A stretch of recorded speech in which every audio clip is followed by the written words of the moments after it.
Hi everyone, welcome to Nestled in Vintage. Today I'm going to show you what inspired my idea for this video. I had done a video on cute little Easter decor using paint inlays, and I used 4x4 canvases and little magnets. So I had all these paint inlays left over because that was the first use. So I had them laying out and I had this board nearby. And so I decided I'm just going to try to collage them all onto this board and see what it looks like. So here it is. This is the second use of all of those inlays. Okay, I thought it turned out pretty cool. I put some gray grunge wax on it from Dixie Belle, and then it was a little bit too dark for me, so I put some clear wax over the top of that. But I thought this would be a cute little background. So anyway, that's what inspired me. So I thought this reminded me of like fabric or wallpaper, or I just thought it looked pretty cool. So I thought, I wonder if I could make a junk journal cover doing this. So I tried, and I tried this on a drop cloth. And so this is a first time use on this paint inlay. It has 2 coats of the chalk paint on there, 1 coat of chalk paint, and then the paint inlay and in the second coat. And then here is the little back piece. So today I am going to try to do this with a bigger cover with a paint inlay, and I'm going to be using a different transfer. One that I consider, if I piece it together, it could be like a quilt type cover with paint inlays. So we're going to try that and see what happens. It's very easy to cut out the paint inlays because they have a grid on the back, and each little square is a 1/2 inch. So I have 6 little squares here, so that made it 3 by 3. So if you would ever want to try something like this, and if it works out good for me here and you like what you see, then it's very easy if you want to cut out squares or triangles or however you would want your quilt pieces, because it does have this grid on the back of the paint inlays, which is really nice. I think you should be able to see that. So I'm going to get started, and I'm going to let you watch the process. And when I feel like there's something that you might need to know, then I will come in and do some talking. But I thought these were adorable, and I hope you enjoy this video. And I will see you in just a little bit. Okay, before we get started here, I wanted to let you know that I have already put 1 coat of the chalk paint on here. I did wet down my fabric really well, and I wet down the paint so my fabric wouldn't be too stiff. And now we are going to do the second coat of paint. The first paint coat has already dried. I did kind of fold it where I wanted my spine to be, so I would know where to paint and where to put my paint inlays. But I'm going to go ahead and get started here, and I'm going to put the second coat of paint on, and I'm going to put my paint inlays in. So enjoy watching.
Okay, I am back with the paint inlay.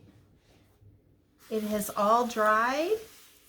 I'm getting ready to spritz it with water and then have the reveal to see if this works. So let's see what happens.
I absolutely love this. What do you think? Oh my goodness, I think this is such a unique journal cover. I could see this with, there is a rose paint inlay. Oh my goodness, this would be so beautiful. And even if you had like little scraps left over, you could have this paint inlay, you could have the rose paint inlay, just like you would be making a quilt with different pieces of fabric. I just think this is so awesome. I'm going to fold it really gently so you can see what it'll look like as a cover. But we have room here for our spine that we can still decorate if we want. And this is our back. Oh my goodness. Okay, I'm going to let this dry, and then I am going to put a top coat on it. I did put a clear flat top coat over this one that I showed you earlier that I made, my trial piece. And so I will be doing the same with that, and I will show you that on camera. We will do that together. So as soon as this dries, I will be back and we will do our top coat and see what happens. But I am so happy with this. This is awesome. You could just do all kinds of patterns with different paint inlays. So very cool. All right, I'll be back in just a little bit. Okay, I am back. Our paint inlay has dried, and I'm going to top coat it with the clear coat flat Dixie Belle. So I will let you watch while I do that and enjoy the process. Hopefully we don't get any smearing. I'm going to try to have a really light hand with my brush and hope for the best. So here we go.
Okay, so here is our finished cover.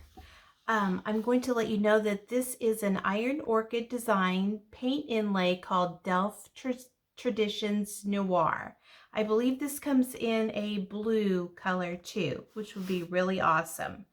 I'm not for sure if these are still available, but there's a lot of other paint inlays out there that would work for this. Any of them would work as a cover, on a cover, but there's a lot of different ones that you could use to do the quilt method. So I wanted to let you know that I added this little bunny in.